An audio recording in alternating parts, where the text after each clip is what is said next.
नमस्ते साथियों, फिजिक्स की दृष्टि में आप सबका फिर से एक बार स्वागत है। और आज आप सबकी डिमांड पे जी सेट 2023 का फुल सॉल्यूशन लेके आपके सामने आए हैं। तो आज हम जी सेट 2023 जो प्रीवियस ईयर पेपर है उसका फुल सॉल्यूशन करेंगे, पेपर 2 का। और इसके बाद आपको पेपर 1 के भी सॉल्यूशन का वीडियो मिलेगा। आप जानते हैं कि हमारे फिजिकल साइंस यानी फिजिक्स सब्जेक्ट का जो पेपर कोड है वो 2 है। यहाँ नाम दिया है फिजिकल साइंस। तो ये पिछले साल का पेपर है। आइए वन बाय वन इसे सॉल्व करते हैं और देखते हैं। हर बार आपका जो क्वेश्चन होगा वो मैथमेटिकल फिजिक्स से स्टार्ट होगा। पहले 10 क्वेश्चन इसी के होंगे। देखिए, नॉन पीरियोडिक सिग्नल दिया है which is given bye F of T दिया है। It's फॉरियर spectrum is respected by, और आपको जी ऑफ ओमेगा निकालना है।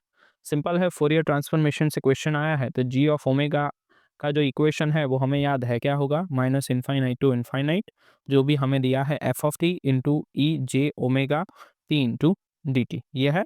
अब आपकी लिमिट रख दीजिए, जी ओमेगा कहाँ से कहाँ दिया है, -1 to 1। एफ ऑफ टी क्या होगा, 1 होगा, और यहाँ क्या होगा, minus J omega T into D T. G omega को सॉल्व कर लीजिए, इंटीग्रेशन क्या आ जाएगा, sine omega by pi omega. तो आपका आंसर क्या हो गया, आपका आंसर हो गया सी। तो ये पहले क्वेश्चन का आंसर क्या आया हमारे लिए, सी। ठीक है, मैं आपको मेथड बता दूंगा, एक दो स्टेप आपको करने पड़ेंगे।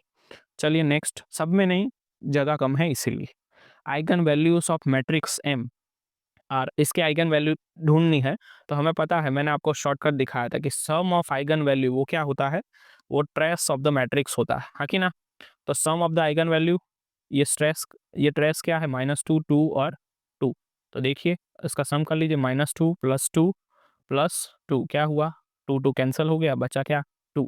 तो जो आइगन वैल्यू का सम है वो कितना आना चाहिए, 2। बस इसमें चेक कर लीजिए, इसमें 2 आ रहा है, नहीं आ रहा है, इसमें 2 आ रहा है, 2 + 3 + 2 7 नहीं आ रहा, इसमें 2 आ रहा है, नहीं आ रहा। ये आपका आंसर है। -3 से 3 कैंसिल हो जा रहा है, इसका सम क्या आ रहा है, 2। तो ये शॉर्टकट हमारे नोट्स में भी आपको दिए जा चुके हैं, आप चैनल पे विजिट कर सकते हैं, नोट्स भी उपलब्ध है। आइए तीसरा क्वेश्चन देखते हैं। A fair 6 dice is thrown twice, 2 बार पास से फेंके जाते हैं। What is the probability that sum of two sides turning up to 7। 2 बार पास से फेंकते हैं तो क्या होता है, एक बार 6 प्रोबेबिलिटी, दूसरी 6 प्रोबेबिलिटी, टोटल जो प्रोबेबिलिटी है वो कितने हैं, 36 है। अब हमें सम क्या आना चाहिए, सम 7 आना चाहिए। मतलब क्या, अगर एक बार 1 और दूसरे पासे में 6 आ जाए तो 7 सम हो गया।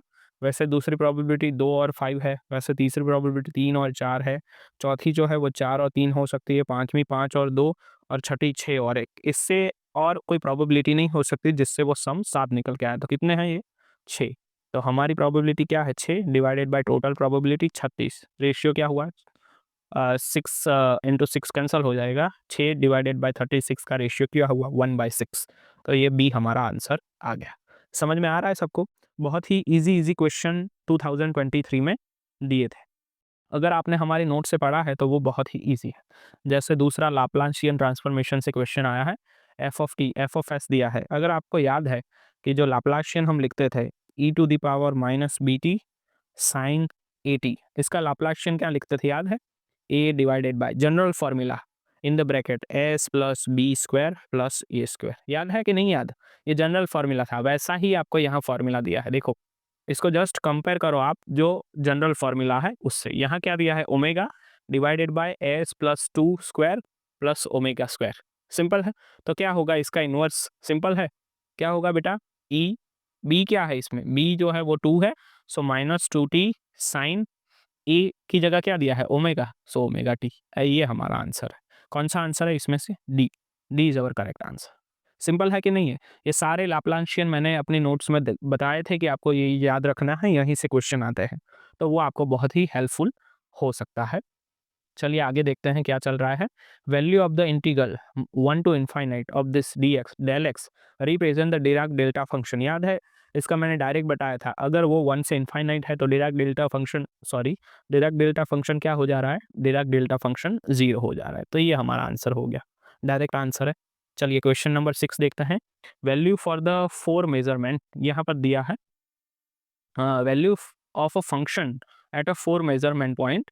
ये इंटीग्रल हमें सॉल्व करना है in the interval of 0 to 6 evaluated using trapezoidal rule। अब trapezoidal rule क्या है, उसमें पहले h फाइंड करना होता है। h कैसे करते हैं, b minus A divided by n। यहाँ पर b क्या दिया है, 6 0 ये दिया है ना, सी ए और B, 6 minus 0 divided by n। कितने नंबर्स हैं हमारे पास, 1 2 और 3, तो 3 नंबर दिए गए, हमारा b क्या आ गया 2। अब ट्रापेजॉइडल याद है तो उसको फंक्शन में लिखिए F of x into D x. Integration कहाँ से दिया है, 0 टू 6 कैसे लिखा जाता है इसको, 2 जो हमारा आया डिवाइडेड बाय 2, मतलब h बाय 2, हमारा h2 ही है।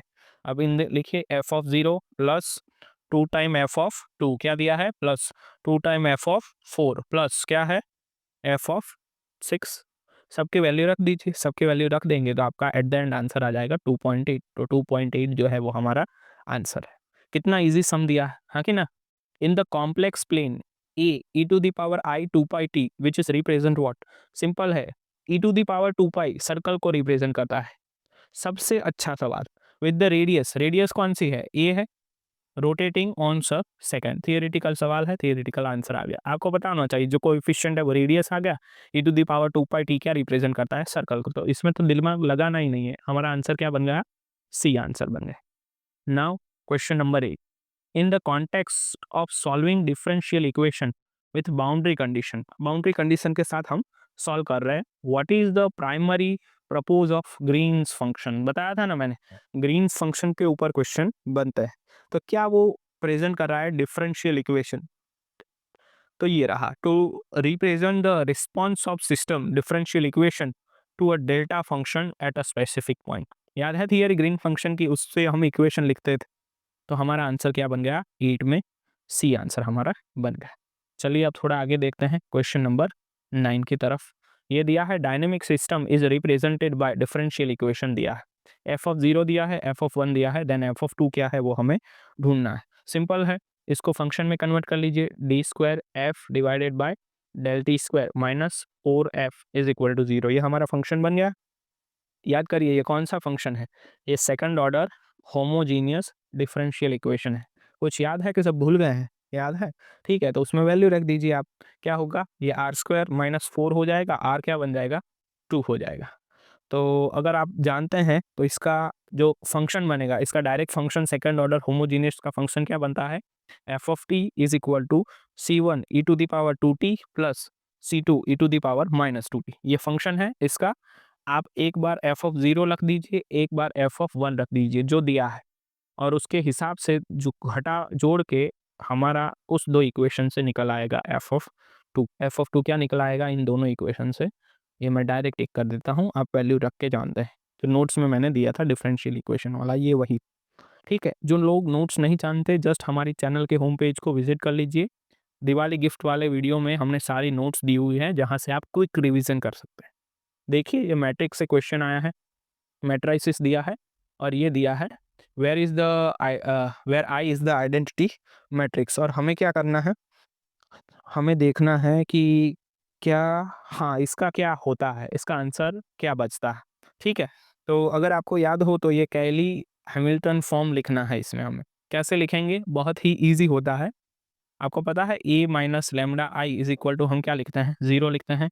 ए मैट्रिक्स क्या दिया है, 1 माइनस 1 2 4, लेमडा क्या होगा, ऐसे होगा lambda 0 0 lambda is equal to 0। तो इसको लिखो आप, क्या हो रहा है, ये 1 माइनस लेमडा माइनस 1, ये 2 हो रहा है, और 4 माइनस लेमडा हो रहा है, ये क्या हो गया 0 हो गया। इसको सॉल्व करो, क्या होगा 1 minus lambda 4 minus lambda, minus minus plus हो जाएगा और ये 2 हो जाएगा इज इक्वल टू 0। तो इसको जस्ट मल्टीप्लाई करोगे तो क्या बच रहा है, lambda square minus 5 lambda plus 6 is equal to 0।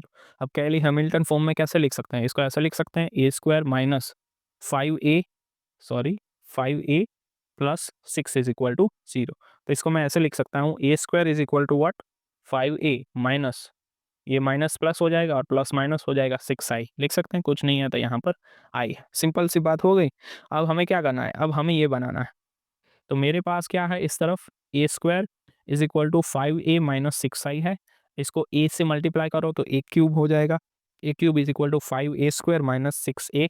मुझे तो फोर्थ पावर चाहिए तो और a से मल्टीप्लाई करो, a to the power 4 is equal to 5a cube minus 6a square, ठीक है। इसको इस तरफ ला दो, a to the power 4 -5a³ plus 6a² is equal to क्या हो जाएगा 0।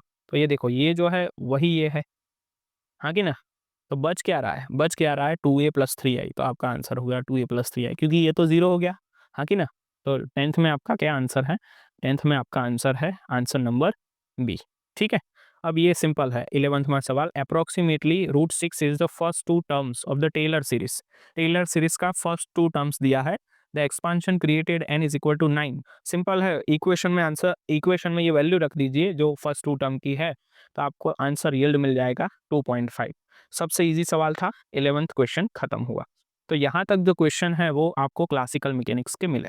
ठीक है, अब चलिए 12वां क्वेश्चन देखते हैं, 12वां। यहाँ से classical mechanics I think start हो रहा है आपका। A rigid body with a point fixed on it shall be decreased by n degrees of transformation, then n is equal to what। आपको क्या दिखा रहा है कि कोई एक रिजिड बॉडी है, मान लो ये एक रिजिड बॉडी है। ये रिजिड बॉडी जो है वो तीनों डायरेक्शन में मूव कर सकती है, एक्स में जा सकती है, वाई में जा सकती है, जेड में जा सकती है। लेकिन वो क्या बता रहा है कि जो भी रिजिड बॉडी है वो एक फिक्स पॉइंट पे फिक्स है।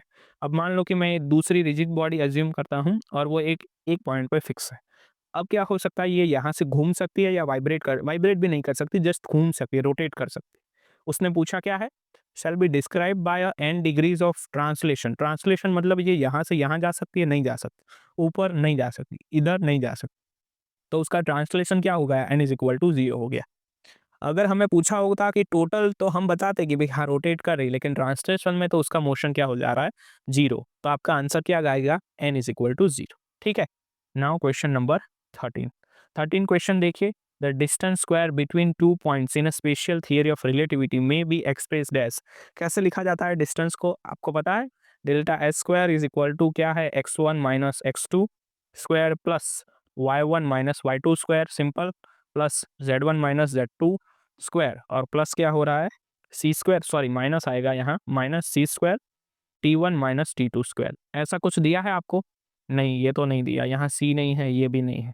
ये एक फॉर्म होता है लिखने का। दूसरा एक फॉर्म होता है, और करके मैं यहाँ लिख देता हूँ। दूसरा आप इसको ऐसे लिख सकते हैं, N mu V D X, ऊपर आएगा म्यू और डी एक्स क्या आएगा न्यू। ऐसा फॉर्म दिया है देखो, हाँ ये रहा। तो डी जो है वो हमारा क्या है, आंसर। तो ये दोनों फॉर्म से आप डिस्टेंस को रिप्रेजेंट कर सकते हैं, जो मैंने बताया था, तो आपको याद होना चाहिए। चलिए क्वेश्चन नंबर 14 पे आते हैं। With the reference of to recent launch Aditya L1 by ISRO, जो भी इसरो ने आदित्य L1 लॉन्च किया है, how many Lagrangian points are along to the axis of connecting earth and sun. तो पहले तो हमें पता होना चाहिए कि लैग्रेंजियन पॉइंट होते कितने हैं। तो हम पहले ड्रॉ करते हैं, जैसे मान लो कि ये हमारा सन है और ये जो है ये हमारी अर्थ है। ठीक है, तो यहाँ से एक ये चीज़ बनेगी, अगर आपको पता है तो ये एक जो अर्थ से पास होगी, और दूसरा जो राउंड बनेगा, मैं कलर थोड़ा डिफरेंट यूज़ कर लेता हूँ ताकि आपको थोड़ा आइडिया रहे। ये इलिप्सॉइड, सॉरी ये जो इलिप्सॉइड है वो ऐसा कुछ रिप्रेजेंट करेगा। अब इसमें से मैं आदित्य पॉइंट को ब्लैक कलर से, सॉरी जो लैग्रेंजियन पॉइंट है उसको ब्लैक कलर से दिखाता हूँ। अगर आपको याद है तो दोनों के बीच में एक लैग्रेंजियन पॉइंट आएगा L1, दूसरा यहाँ पर आएगा पॉइंट, ये आएगा L2, तीसरा जो उसके पीछे एग्जैक्ट आएगा सन के पीछे ये है L3, यहाँ पर जो लैग्रेंजियन पॉइंट आएगा वो आएगा L4, और यहाँ पर जो आएगा वो आएगा L5।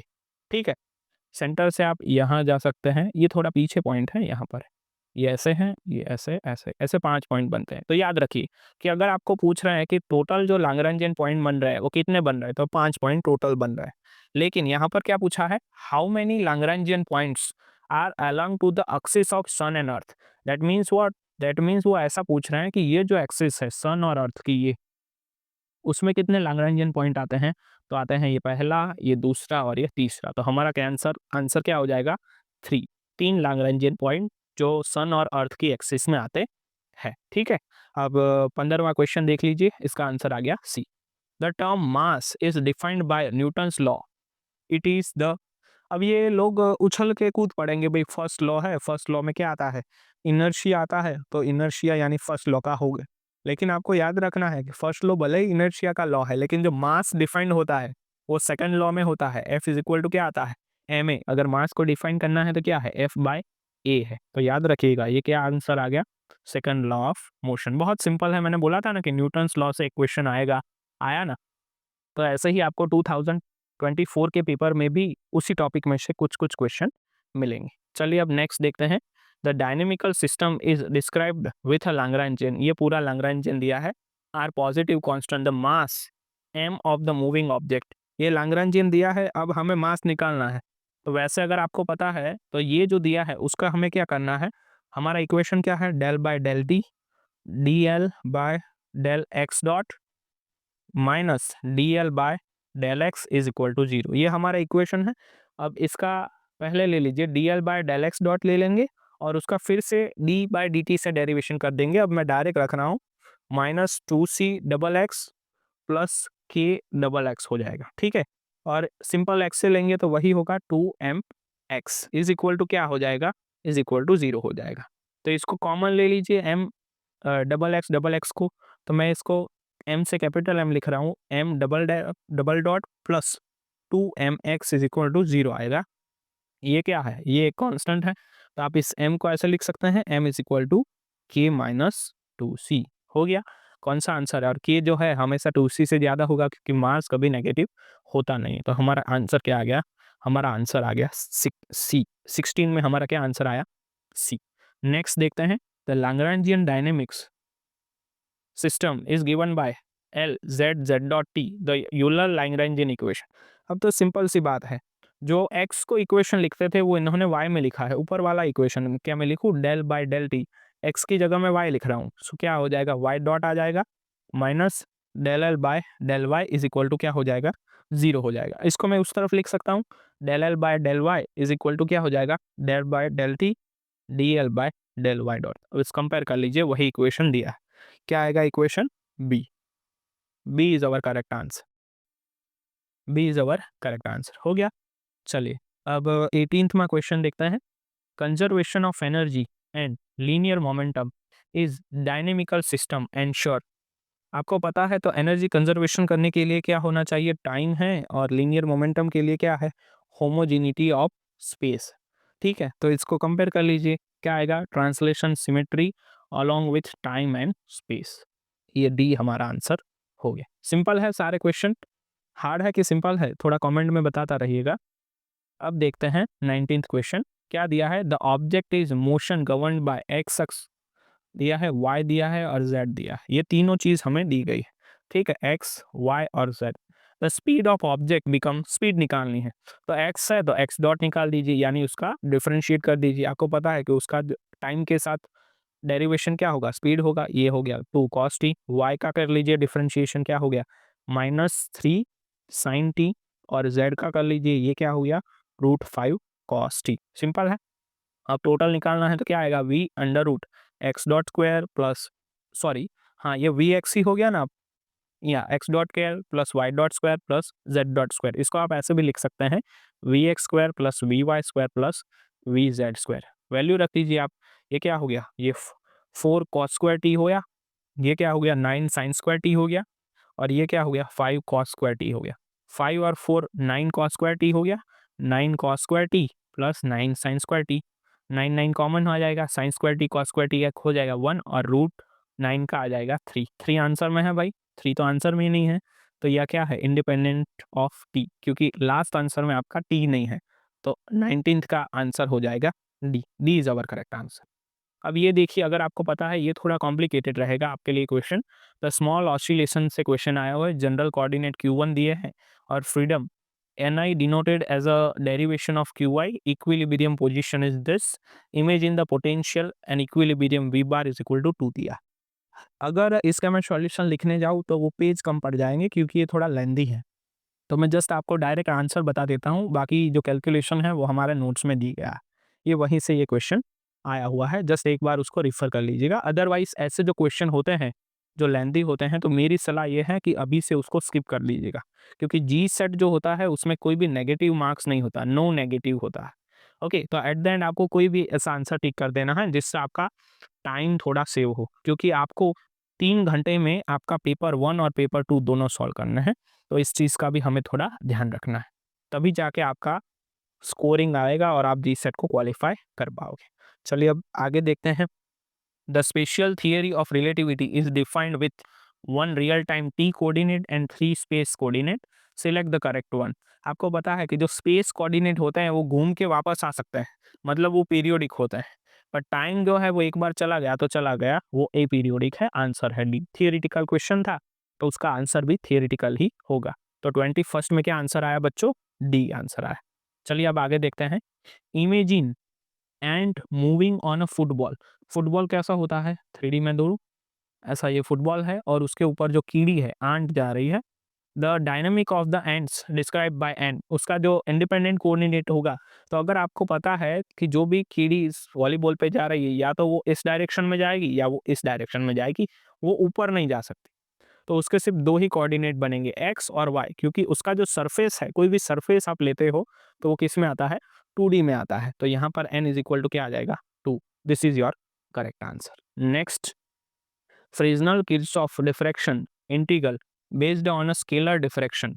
The free space propagation function is, ये देखिए आप, स्केलर डिफ्रैक्शन थियरी। अगर ये आपको पता है तो आपको पता चल जाएगा, ये थ्योरेटिकल क्वेश्चन दिया है। Unit amplitude expanding spherical wave front, यहाँ से कौन सा वेव फ्रंट बनता है? स्फीयरिकल वेव फ्रंट बनता है। तो अगर ये थियरी आपने नहीं पढ़ी है तो आपको ये आंसर नहीं आ पाएगा। बाकी इसमें आंसर हमारा ए है। चलिए आगे बढ़ते हैं। सेम वहीं से क्वेश्चन है, उसी के आजू बाजू से थियरी से क्वेश्चन है। लीनियरली पोलराइज्ड लाइट है जो पास हो रही है वैक्यूम से, पॉइंटिंग स्पेक्टर पी दिया है, ये पी दिया है, और ऑब्जर्वर यहाँ पर दिया है। तो पूछ रहे हैं the intensity of scattered light detected by the observer is what. देखो परपेंडिकुलर है तो आंसर आ जाएगा 0। ठीक है, तो ये भी एक अच्छा क्वेश्चन था। नेक्स्ट देखते हैं। The light of wavelength, light दिया है, ये वेवलेंथ दिया है। Normally incident on interference of the two material N1 and N2 दिए हैं, और हमें क्या निकालना है? The percentage of incident light which reflected. अगर आपको पता है कि रिफ्लेक्टेड और ट्रांसमिटेड के 2 मैंने इक्वेशन दिए, याद करो रिफ्लेक्शन का क्या इक्वेशन था? N2 minus N1 divided by N2 plus N1 whole square. N1 क्या दिया है? N1 जो दिया है वो 1.33 दिया है, इसमें रख दीजिए। N2 क्या दिया है? ये दिया है, इसमें रख दीजिए। तो आपका आंसर, अगर आप N1 और N2 वैल्यू की यहाँ रखते हैं, उसको सॉल्व कर लीजिए, तो आपका जो आएगा वो 0.0052 आएगा। और पूछा क्या है? परसेंटेज, सो उसको 100 से मल्टीप्लाई कर दीजिए, तो आपका परसेंटेज में आंसर आ जाएगा 0.51%। यानी कौन सा हुआ हमारा? D, 0.5। So this is our correct answer for question number 25। Next देखिए अब। In the space electric charge density दी हुई है ये, where time in second, the rate of change of del Q by del T over a volume T is equal to 1। बहुत ही simple सी बात है। रो और डी क्यू में कंफ्यूज कर रहे हैं। जो भी आपको फंक्शन दिया है, कौन सा दिया है? 4 साइन 2 पाई टी, ये दिया है, उसको डिफरेंशिएट कर लीजिए डायरेक्ट टी से, वही बात है।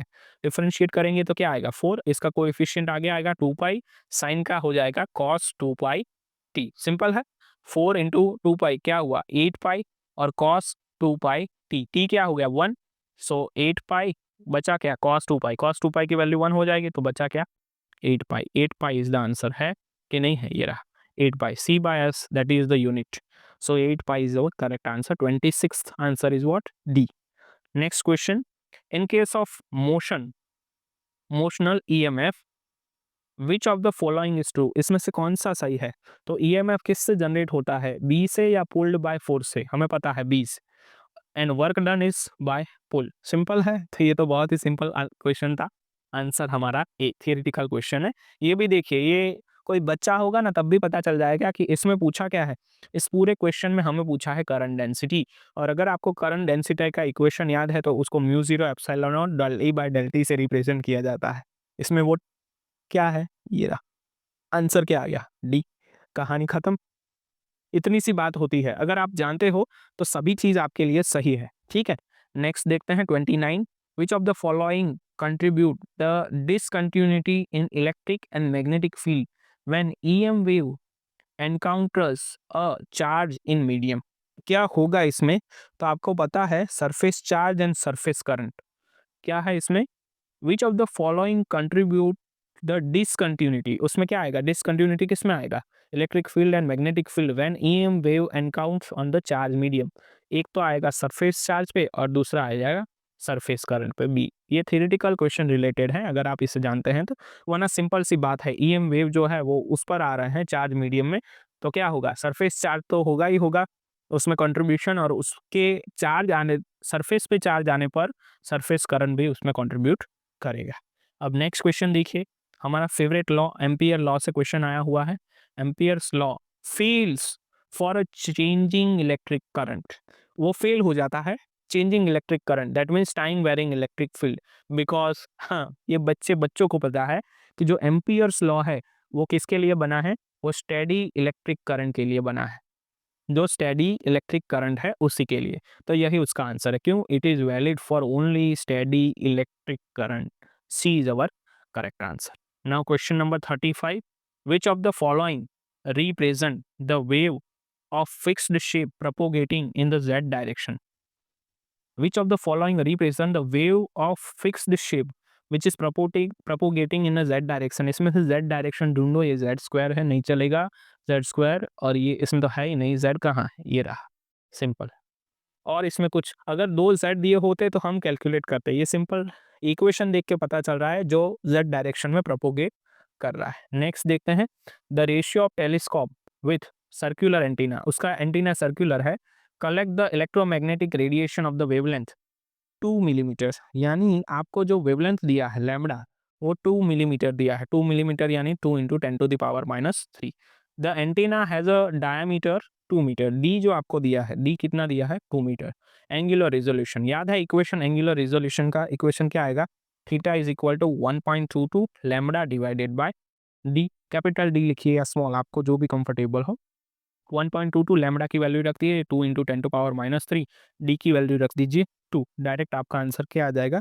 अगर आप थीटा यहाँ से कैलकुलेट करेंगे तो वो तो 1.22 10⁻³ आ रहा है, लेकिन सॉरी यहाँ पर मल्टीप्लाई 2 करना बाकी है, इसको रेडियन में करेंगे और उसको डिग्री में कन्वर्ट करना है, क्योंकि यहाँ डिग्री दिया है तो उसको पाई डिवाइडेड बाय सॉरी एक 180 डिवाइडेड बाय पाई से मल्टीप्लाई कर देंगे, तो आपका जो आंसर आ रहा है वो अप्रॉक्सीमेटली 0 पॉइंट समथिंग, यानी जो आपका आंसर आ रहा है वो 0.1 के अप्रॉक्स आ रहा है, तो A is our correct answer.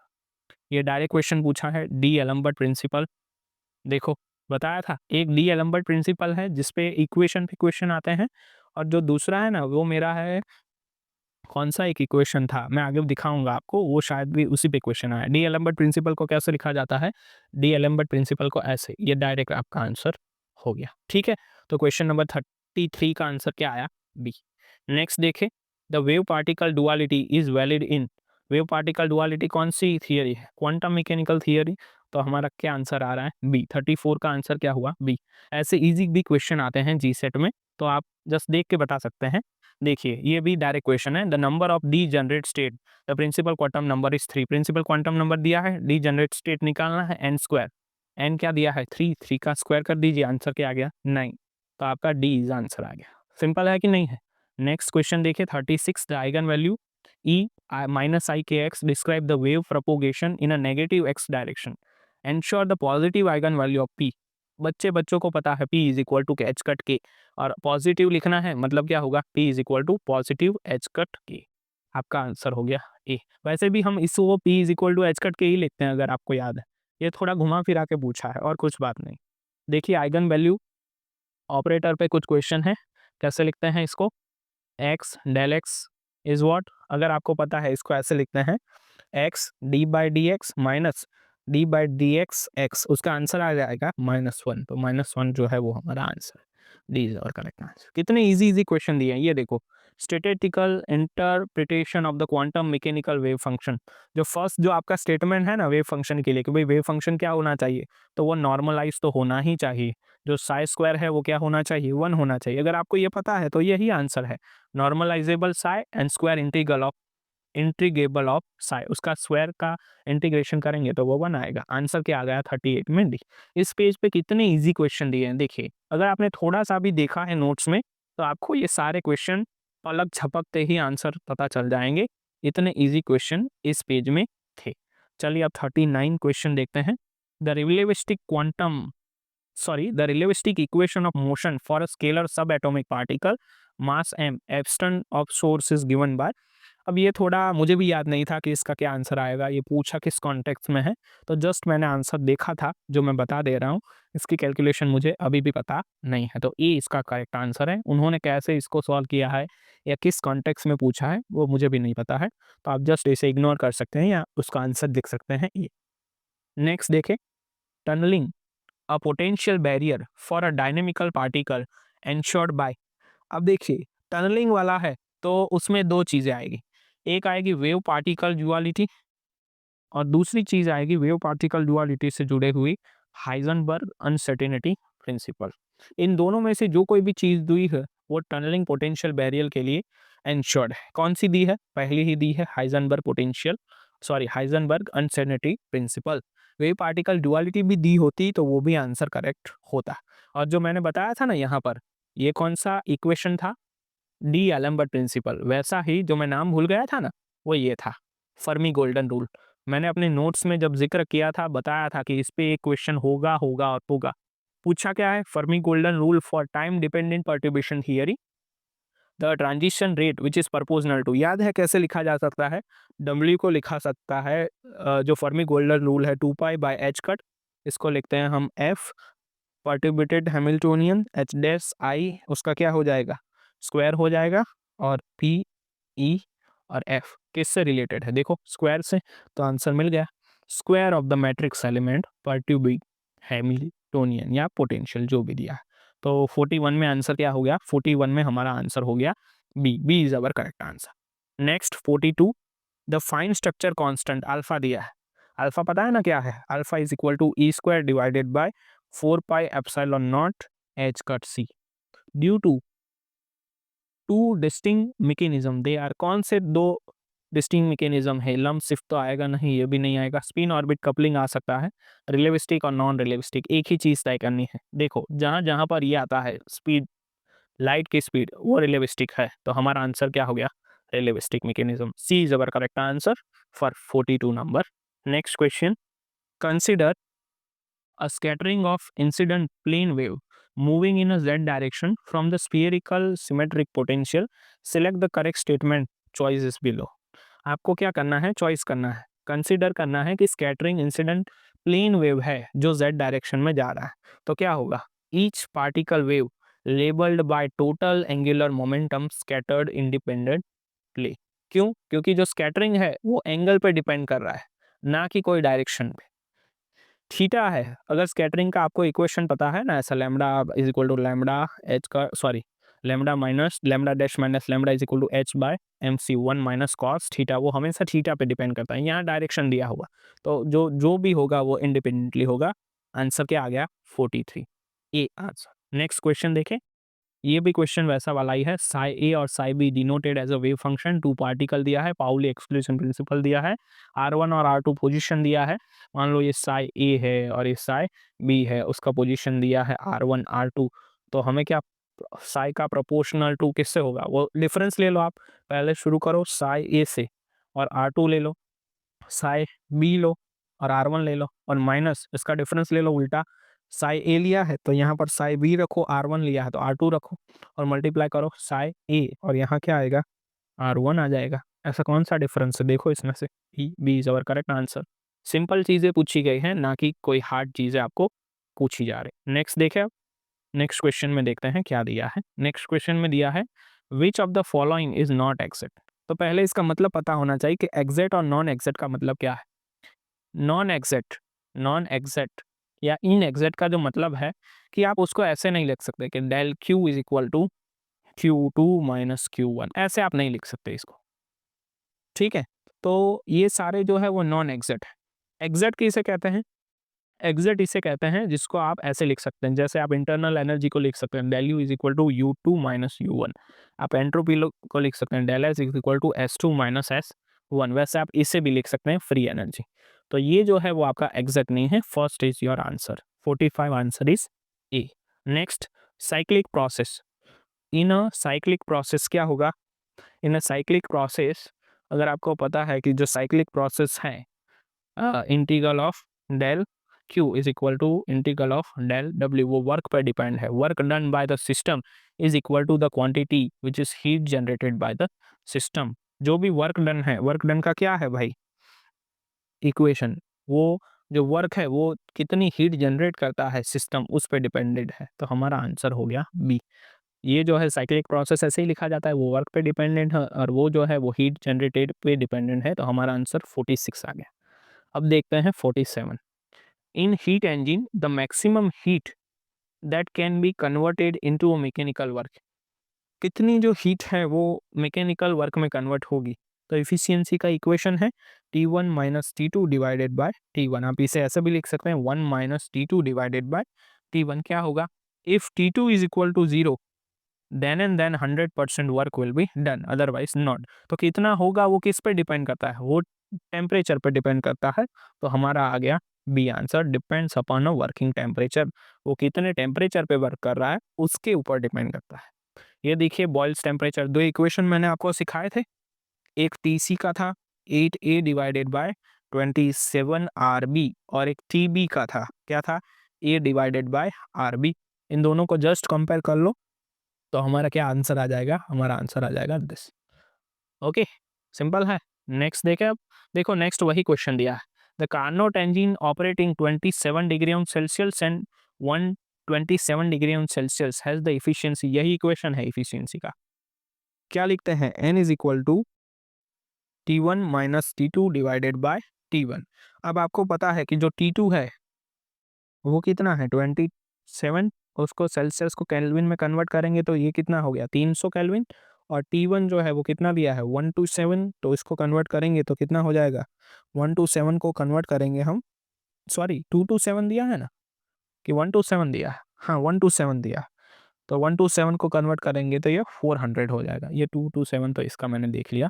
तो ये दोनों वैल्यू है T1 और T2 की, इस इक्वेशन में रख दीजिए, n की वैल्यू निकल के आ जाएगी आपका 25%। तो ये मामला तो यहीं खत्म हो जाएगा। इतनी इजी क्वेश्चन है अगर आपको इक्वेशन पता है तो, और अगर आपने पढ़ा है तो। देखिए ये भी दिया है, two ends of the rods kept 127 degree on Celsius and 227 degree on Celsius when 2000 calorie of heat flows in a rod, then the change in entropy, कैसे लिखा जा सकता है change in entropy, ds is equal to del Q divided by del T. Final हो गया, del Q change कितना आ रहा है 2000, हीट तो भाई कितनी हो रही है क्यू 2000, और चेंज कितना आ रहा है 227 माइनस 127। अब आप इसको केल्विन में कन्वर्ट करके लिखे या ना लिखे, जो डिफरेंस है वो तो सेम ही आ रहा है। इसको 273 से ऐड करो, इसको 273 से ऐड करो, फिर इसको इसमें से घटाओ, तो ये हो जाएगा 500 माइनस 400, या फिर डायरेक्ट बात कर दो तो ये चेंज 100 आ रहा है, 100 से 100 काट दो, कितना आ गया 20, आंसर आ गया 20 कैलोरी पर केल्विन। तो यहाँ पर 50 क्वेश्चन हमारे कंप्लीट हो रहे हैं और हम विद इन कितने मिनट हो गए, हमें 46 मिनट हो गए हैं शायद वीडियो चालू करते हुए। तो इतने ही मिनट में हम 50 क्वेश्चन कंप्लीट कर दिए, अभी 1 घंटा भी नहीं हुआ, वो भी विथ फॉर्मूलास। तो जब चीज़ें याद होती है तो हमें इतना फ़ायदा होता है। चलिए अब नेक्स्ट देखते हैं। In a reversible cycle the value of integral this, अगर आपको पता है इंटीग्रल, ये याद रख लीजिए, del Q divided by del T is equal to 0। ये किसके लिए है, अगर ये रिवर्सिबल प्रोसेस है तो, ठीक है। अब दूसरा स्टेटमेंट याद रख लीजिए, शायद नेक्स्ट टाइम पूछेंगे, integration of del Q divided by del T is less than 0, ये इन रिवर्सिबल प्रोसेस के लिए, कौन सी प्रोसेस के लिए, इन रिवर्सिबल। और integration del Q divided by del T is greater than 0, that is impossible, क्या है वो असंभव है। तो हम किसके लिए पूछा है, रिवर्सिबल के लिए, तो हमारा आंसर क्या हो जाएगा रिवर्सिबल के लिए 0। तो C is our correct answer. Next, the volume of 1 gram gas become 4 times, वो 4 बार 4 टाइम्स हो रहा है in isothermal expansion, determine the change in entropy. Change in entropy का अभी मैंने इक्वेशन लिखा था, क्या मैं इस तरफ लिख सकता हूँ, पेन का कलर चेंज कर लूँ ताकि आपको इक्वेशन की चीज़ें समझ में आए। चलिए एंट्रोपी का इक्वेशन मैंने क्या लिखा था, पिछले वाला, D S is equal to del Q divided by T, और डेल टी जो भी लिखना है आप।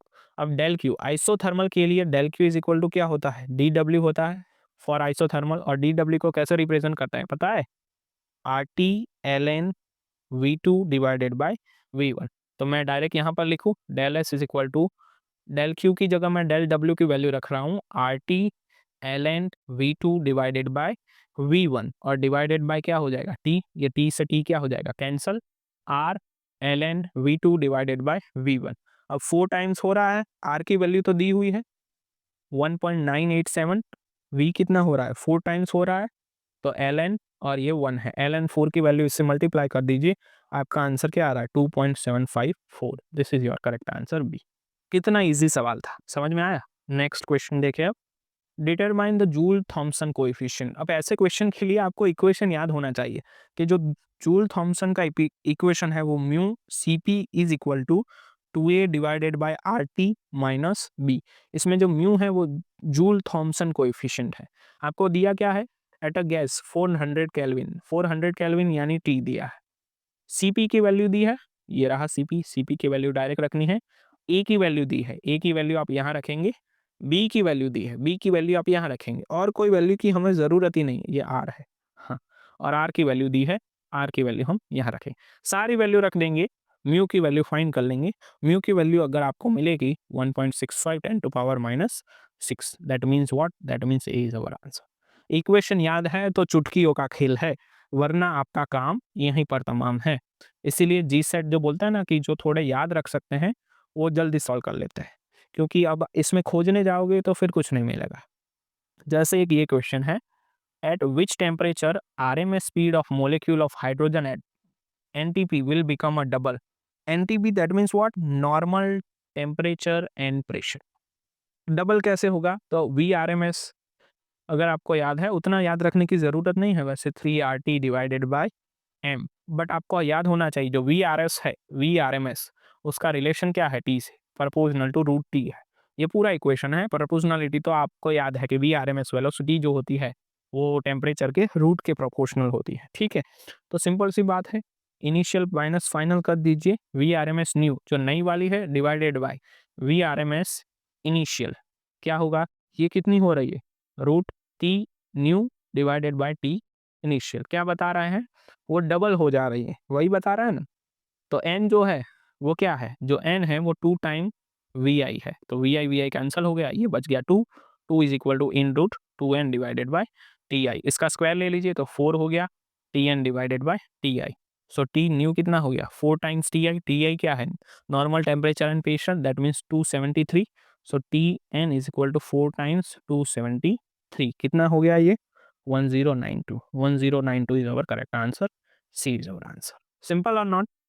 नेक्स्ट क्वेश्चन देखिए अब, नेक्स्ट क्वेश्चन देखते हैं, the relative probability of two state having energy difference, ये दिया है, द कैलकुलेट द टेम्परेचर।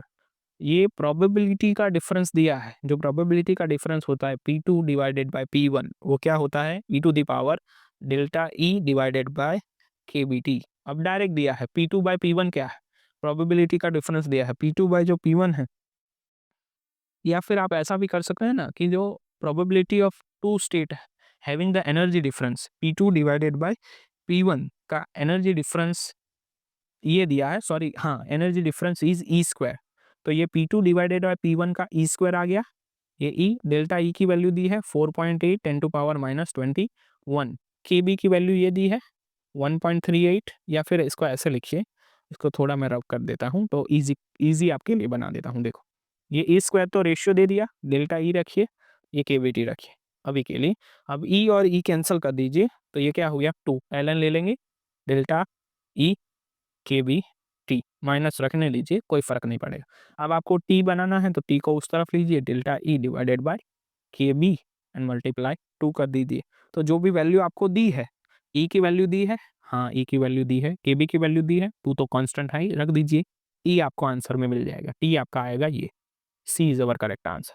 देखा, इक्वेशन का ये थोड़ा सा कमाल होता है। अब शायद हम इलेक्ट्रॉनिक्स में घुस रहे हैं धीरे धीरे करके, क्वेश्चन नंबर 56 तक आ गए हैं।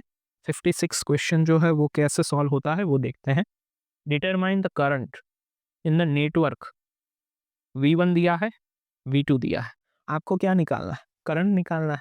तो ये एक रेजिस्टेंस दिया है, उसके अक्रॉस आप करंट निकालेंगे, तो रेजिस्टेंस के अक्रॉस देखो, ये V1 है, ये V2 है, बीच में ये रेजिस्टेंस है, ये दोनों इनवर्स है, तो दोनों आपस में कैंसिल हो सकते हैं।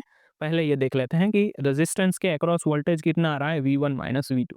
V1 कितना है 26.7 माइनस V2 कितना है 4, VR कितना आ गया 22.7, ये प्लस ये माइनस कैंसिल हो गया, तो करंट कितना आ रहा है V is equal to I R, so I is equal to V by R. V कितना है 22.7, R कितना है, R है 2.2 K, that means 2200 ohms. Just ये रेशियो ले लीजिए, करंट आपका आएगा 10.3 milli ampere, that means 10.3, that means 10। B is our correct answer, simple answer.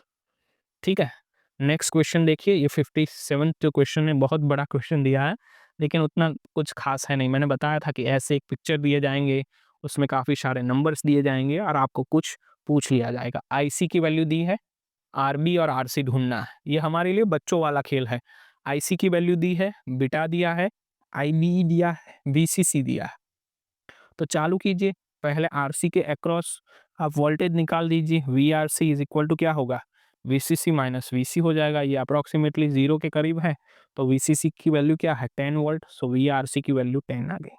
अब वोल्टेज अक्रॉस यही देना है, वोल्टेज अक्रॉस आर सी कितना होगा, तो voltage sorry resistance, voltage across R C तो वी आर सी हो गया, so R C is equal to मैं ऐसा लिख सकता हूँ V R C divided by I C. I C की वैल्यू दी है, ये 10 है, आई सी की वैल्यू कितनी दी है 5, सो 5 में यहाँ रख दूंगा, 5 into 10 to the power minus 3 milli ampere है ना, तो ये आ गया हमारा 2000 यानी 2 के ओम आ गया।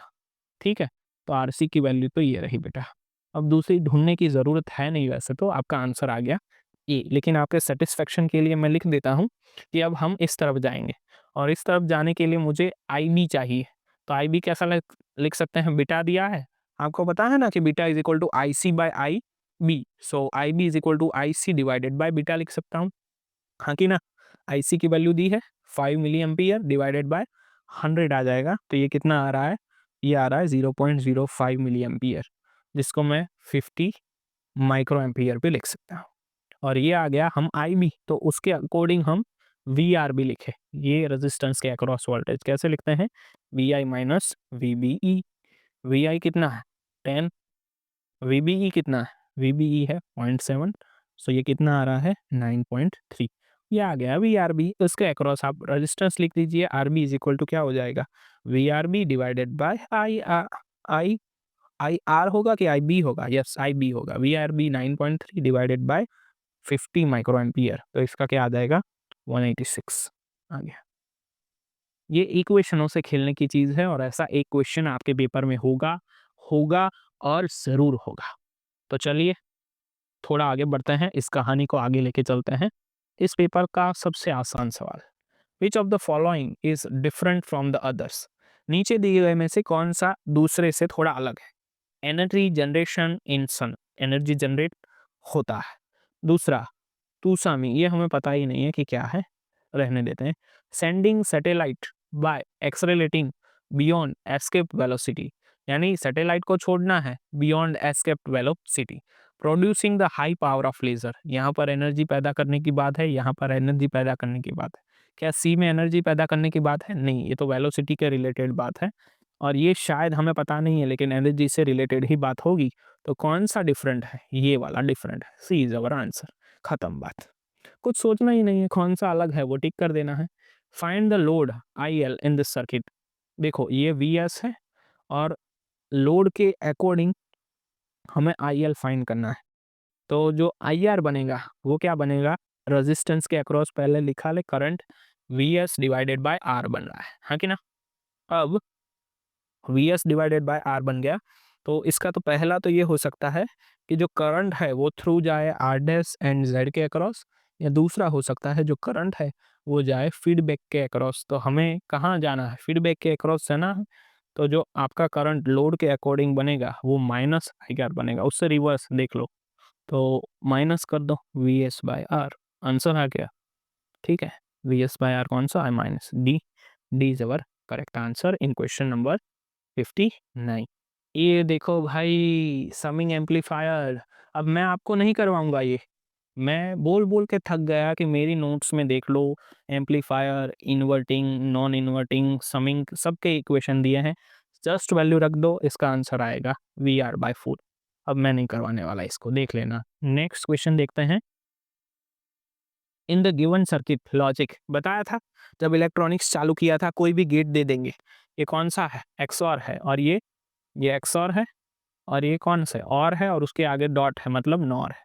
ठीक है, तो आउटपुट हमें, अच्छा यहाँ पर एक्स दिया है मतलब कोई फिक्स वैल्यू नहीं दी, आप कोई भी वैल्यू ले ले, एक्स इज इक्वल टू, चलिए मैं 0 लेता हूँ, तो 0 और 1 है तो आंसर क्या आएगा, 0 और 1 है तो आंसर आपका आएगा 1, और 1 और 1 है तो और का आंसर क्या आएगा 1, और उसका नॉट का आंसर क्या बन जाएगा 0। समझ में आया? अब मान लो कि मैं x इज इक्वल टू 1 लेता, तो ये 1 होगा, ये भी 1 होगा, अगर दोनों 1 है तो इसका आउटपुट 0 आएगा, 0 और 1 का आउटपुट क्या आएगा, और है तो 0 और 1 का 1 आएगा, नॉर है मतलब उसका इन्वर्स हो जाएगा 0। तो कोई भी लेके आप चेक कर सकते हो, फाइनली जो आउटपुट आ रहा है वो 0 आ रहा है। बातें समझ में आ रही है कि मैं क्या बोल रहा हूँ? ये अकेला है, XOR है, तो ये 1 0 है तो 1 है, लेकिन डॉट है तो 1 का क्या हो जाएगा 0। तो ये कहानी मैं यहाँ बोल रहा हूँ। Simple question, 8085 micro processor has how many flag? बच्चों को पता है, 5 flag. Done.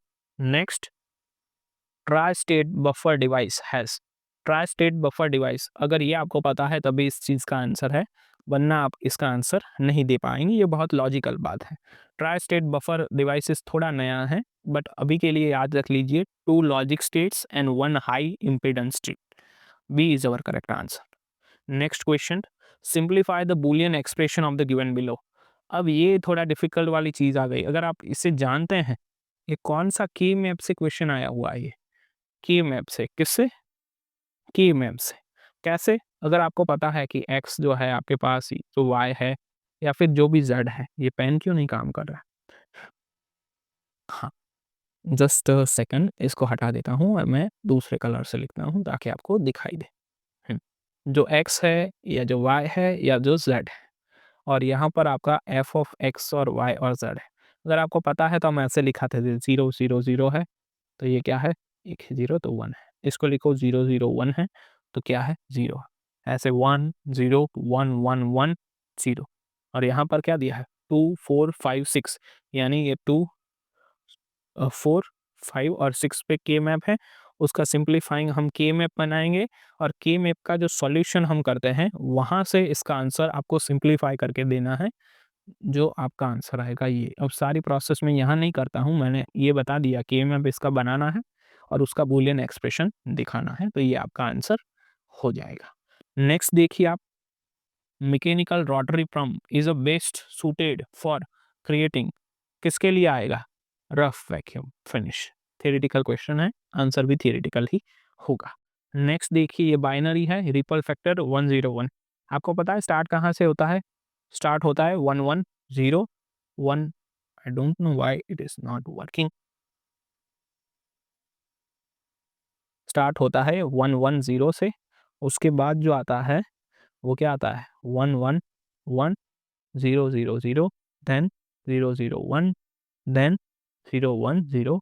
Okay, sorry for the interruption, मैं यहाँ लिख देता हूँ again, start 1 1 0, then 1 1 1, then 0 0 0, then 0 0 1, then 0 1 0, then 0 1 1, then 1 0 1।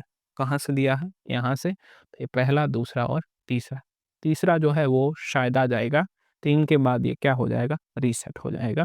मैंने बताया था जेके फ्लिप फ्लॉप से क्वेश्चन आएगा, ये वही है जेके फ्लिप। ओके, तो देख लेना आप अपने हिसाब से, इसका आंसर आ जाएगा 3। नेक्स्ट क्वेश्चन देना, नेक्स्ट क्वेश्चन किस लॉ से है, अगर आप इसे जानते हैं कि अल्फा आपको ढूंढना है, और ये का नाम है मॉसलेस लॉ। मॉसलेस लॉ में ये रख दीजिए जस्ट वेवलेंथ, आपको नंबर निकल के आएगा 27, जो है कोबाल्ट के लिए। तो अब मैं इसको कैलकुलेट नहीं कर रहा हूँ, काफ़ी आसान आसान चीज़ें हैं, नहीं तो ये वीडियो थोड़ा आपके लिए लंबा हो जाएगा। The magnetic dipole mu b is aligned parallel to the electric field whose strength has magnitude b1. Find the energy needed turn the magnetic dipole so it is aligned anti-parallel to the field. उसका anti-parallel बोलो, energy का equation minus mu B cos theta, U initial क्या लिखना है, minus mu B, और U final क्या लिखना है, म्यू बी। इसका दोनों का डिफरेंस ले लो, क्या हो जाएगा, minus mu B minus minus plus mu B, two mu B, यही है उसको अलाइन करने का तरीका। बी की वैल्यू क्या है, 1 है। म्यू की वैल्यू क्या है, ये दी हुई है, बोहर मैग्नेटॉन, उसका डबल कर दीजिए, आपका आंसर क्या आ गया, A is correct answer, 116 10 to power -4। कितनी आसान चीज़ है। Identify the spectral series of hydrogen atom for ultraviolet region. पहले तो हमें ये पता होना चाहिए कि ये जो फॉर्मूला है 1/λ वो है क्या। 1/λ इज इक्वल टू आर। ये फॉर्मूला मैंने अपने नोट्स में भी हाईलाइट करके दिया है, ni² - 1/nf²। ठीक है, और हम किस रीजन के लिए बात कर रहे हैं, अल्ट्रावायलेट के लिए। तो अल्ट्रावायलेट के लिए n इज इक्वल टू 1 होता है और nf जो होता है वो इनफाइनाइट होता है। तो कोई सा भी आप रख सकते हैं, n2 इनफाइनाइट होता है। तो ये क्या हो गया, r, ये 1/1² - 1 कोई भी लिख दिए ni²। ये आपका आंसर आ गया। कौन सा है इसमें से, ये रहा। D is our correct answer in question number 69। The correct matching pair, पता है ट्रिपलेट के लिए क्या है, डेल्टा एल देख लीजिए, डेल्टा एल 1 है पी डी, तो यही ट्रिपलेट है। Final answer done. Choose the incorrect, ऐसा बहुत ही अच्छा होता है, बताया था सारे इफेक्ट से एक क्वेश्चन आएगा। नोट्स याद है बच्चों, हाँ। चलिए, जीमन इफेक्ट किससे आता है, जीमन इफेक्ट वीक मैग्नेटिक फील्ड से आता है, करेक्ट। पास्टियन बैक किससे आता है, स्ट्रॉन्ग मैग्नेटिक फील्ड से आता है, correct. Star effect electric field से आता है, करेक्ट। एनालॉमस जीमन इफेक्ट किससे आता है, anomalous Zeeman effect strong magnetic field से आता है, वीक वाला गलत है। तो हमारा आंसर क्या हो जाएगा, D is our correct answer in answer number 71. Next question देखिए अब, the rotational portion function diatomic molecule of moment inertia I कैसे लिखते हैं, I kBt divided by h²। कितना है, डायटोमिक मोलिक्यूल 2 रख लीजिए, किस्सा खत्म, कहानी खत्म। अब देखिए, लेजर से क्वेश्चन आया हुआ है, कितने अच्छे क्वेश्चन है। The coherence length of laser light, engineering का फर्स्ट ईयर का क्वेश्चन है, जो बच्चे पढ़ रहे हैं, या एमएससी का फर्स्ट लेवल का भी, directly proportional to the length of the active laser medium, कहानी खत्म। देखिए, not true, helium neon laser, आपको पता है हीलियम जब नियॉन कितना होता है, 10⁻1, ratio is 10:1, the ratio is 1:10, this is incorrect. That means we have to find not true, which is incorrect, B is incorrect. So B is our correct answer in question number 74. Next, the dependence Doppler broadband line with laser transition temperature किस पे है, root T पे, root T यानी क्या, t to the power 1/2, C is our correct answer। कैसे कैसे question आए हुए हैं। The diatomic molecule with vibrational and quantum number n, rotational quantum number j, vibrational spacing delta En। अब मैं बताता हूँ कि डायटोमिक के लिए जो भी ये है वो कांस्टेंट होना चाहिए, और ये जो है वो जे पे डिपेंड करता होना चाहिए। ऐसा आंसर कौन सा है, ये रहा। देखिए, ये तो कांस्टेंट है, इसमें भी कांस्टेंट है, लेकिन ये कांस्टेंट नहीं होता, वो जे के प्रोपोर्शनल होता है। That means what, that means B is our correct answer in question number 76। Now next question 77, degeneracy पे क्वेश्चन है, बताया था होगा ही होगा। फोल्ड कितने हैं इसमें, फोल्ड जो है वो ये सारे फील्ड है, और लास्ट जो है 2p2 और 3d1। अब डी जनरसी का इक्वेशन याद करके वैल्यू रख दीजिएगा, आंसर आ जाएगा 10। नेक्स्ट क्वेश्चन देखते हैं, the interplanar spacing of tetragonal crystal. Interplanar spacing solid state से क्वेश्चन आया है, क्या है equation, D is equal to 1/√h² a² plus k² b² plus l² c²। अब पता है टेट्रागोनल के लिए क्या होता है, टेट्रागोनल के लिए a is equal to B, that is not equal to c होता है। तो ये वैल्यू रख दीजिए आप, तो क्या हो जाएगा, d इज इक्वल टू, क्या मैं डायरेक्ट लिखूँ, a और b सेम है तो इसका एलसीएम ले लेते हैं, h² सॉरी h² क्या, हाँ h² प्लस k², a और b को मैं a लिख देता हूँ, a² plus l² divided by c², और मैं इनवर्स लिखता हूँ तो पावर क्या आ जाएगा, 1/2 आ जाएगा, क्योंकि ये रूट है ना, रूट मैंने लिखा नहीं तो -1/2 पावर कौन सा है, C, C is our correct answer. Simple. 2 dimension crystal, the number of points group in 2 dimension कितना होता है, 10। अगर आपको 3 डायमेंशन का पूछे, 3 डायमेंशन में पॉइंट ग्रुप कितने होते हैं, 32। थियोरिटिकल क्वेश्चन जब शुरुआत ही इसी से की थी, 2D में कितने पॉइंट ग्रुप होते हैं 10 और 3D में कितने होते हैं 3D में 32 होते हैं। अब ये जो क्वेश्चन है वो थोड़ा आपको लगेगा कि थोड़ा डिफिकल्ट है। The potential energy of system of two atoms, energy दी हुई है the atoms for a stable bond with bond length 3 angstrom, the bond energy is given, the critical separation RC find करना है।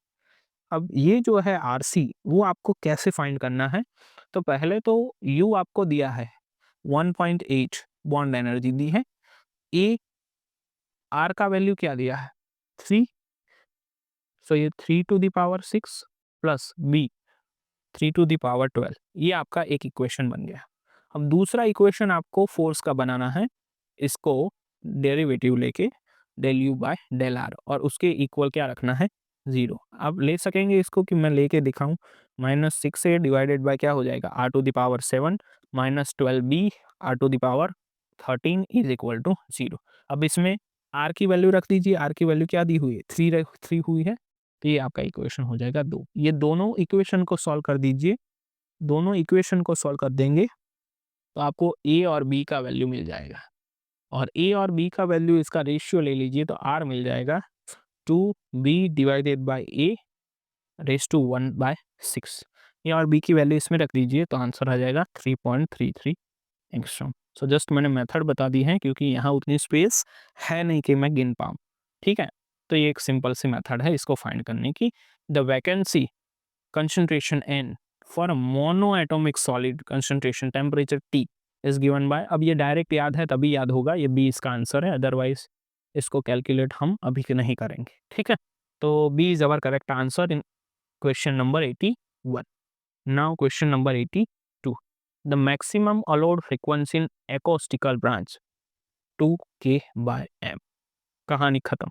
सॉलिड स्टेट फिजिक्स कौन सा है, देखो one dimensionally दिया हुआ है, रूट मतलब यहाँ तो पावर दी है 1/2, ये है 2m, अच्छा ये इनवर्स है, ये रहा 2k/m power 1/2, that means this one, D is our correct answer. कितने आसान आसान क्वेश्चन दिए हैं, तो आपको ये सब आने चाहिए, ठीक है। पेपर में कल कल मतलब परसों, 2 दिन में ही तो पेपर है। What is the Debye temperature of a copper if the atomic weight is 63.5, a density of 8.9, V दिया है, वी दिया है। डी बाय टेम्परेचर का क्या होता है भाई, डी बाय टेम्परेचर का तो ऐसा कुछ फॉर्मूला है, Q is equal to H/K then 9n divided by 4 pi divided by 1/V1 square V1 cube plus 2/V cube. अच्छा मैं फॉर्मूला भी भूल गया इसका, इसका आप एक बार फॉर्मूला देख दीजिएगा, यहाँ पर सारी वैल्यू दी है, वेट भी दिया है, वीटी भी दिया है, वी और वी भी दिया है, और ये डेंसिटी ऑफ स्टेट भी दिया है।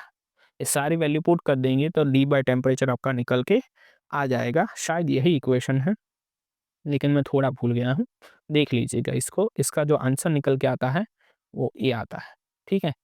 ये डायरेक्ट है, सारी वैल्यू दी हुई है, उसमें कुछ है नहीं अभी के लिए, जस्ट मैं इक्वेशन को थोड़ा गड़बड़ाहट, स्क्वायर था या क्यूब था, खामखा गलत फॉर्मूला हमें यहाँ पर नहीं लिखना है। नेक्स्ट देखते हैं, a simple square lattice the kinetic energy of free electron at a corner of the first beryllium zone. Corner के लिए दिखा है is higher than the electron at the midpoint of the side face of the zone by a factor, वो कितना है, तो आपको पता है कॉर्नर के लिए कैसे लिखते हैं, कॉर्नर के लिए ये आता है पाई ए और पाई ए, और जो मिड आता है वो मिड क्या आता है, इधर पाई ए 0 आता है या 0 पाई ए आता है। जस्ट फाइंड कर लीजिए कि आपको जो फाइंड करना है के, आपको पता है ई जो है एनर्जी, तो हम ऐसे ही लिखते हैं सबके लिए, energy E is equal to what H cut square K square divided by 2m, just K ही फाइंड करना है, इसके लिए के क्या हो जाएगा, इसके के लिए रूट पाई ए स्क्वायर प्लस रूट पाई ए स्क्वायर, तो इसके लिए क्या हो गया, कॉर्नर के लिए 2h cut square K square divided by 2m। वैसे ही इसके लिए फाइंड कर लीजिए K in root pi square plus 0 square, so इसके लिए मिड के लिए क्या हो गया, ये मिड के लिए H cut square pi square divided bye 2ma square, तो जस्ट रेशियो ले लीजिए, रेशियो कौन सा है 2, यहाँ पर 2 दिया है, देखो option number D, D is our correct answer, answer is done. ये देखिए next question, the energy wave vector displacement, मुझे तो पढ़ने की ज़रूरत भी नहीं, ये सीधा क्वेश्चन मेरी नोट से आया हुआ है। एम स्टार की वैल्यू कैसे लिखता है, ये रहा 2 अल्फा स्क्वायर बी कॉस की ए। मैं क्यों पढ़ूँ, सेम ही मेरे सेम टू सेम क्वेश्चन दिया है, तो मैं तो टिक करूँगा ना answer.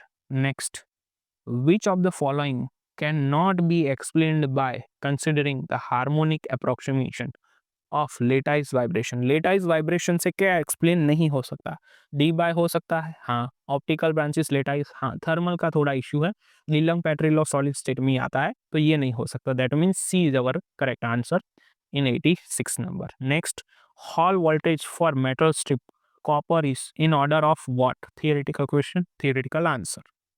Next, antiferromagnetic material susceptibility above the Neel temperature varies with. अब देखना, एंटीफेरोमैग्नेटिक जो मटेरियल दिया है ना आपको, जो एंटीफेरोमैग्नेटिक मटेरियल दिया है, एंटीफेरोमैग्नेटिक मटेरियल, वो नील टेम्परेचर पे पैरामैग्नेटिक मटेरियल की तरह बिहेव करता है। यानी जो पैरामैग्नेटिक मटेरियल में जो मैग्नेटिक मोमेंट होती है, वो कंप्लीटली डिसअपियर हो जाती है। और ये आपको पता है कि अगर ऐसा हो रहा है तो काय को कैसे रिप्रेजेंट करते हैं पैरामैग्नेटिक के लिए, C T plus theta. That means A is your correct answer. ये देखना है, डायरेक्ट आपको एंटी फेरो का टिक नहीं कर देना है, पैरा का ही केस दिया है, थोड़ा घुमा के पूछा है, तो वैसे आपको देखना है। अब शायद 10 ही क्वेश्चन बचे हैं, 89 ना तो क्वेश्चन हम आ गए।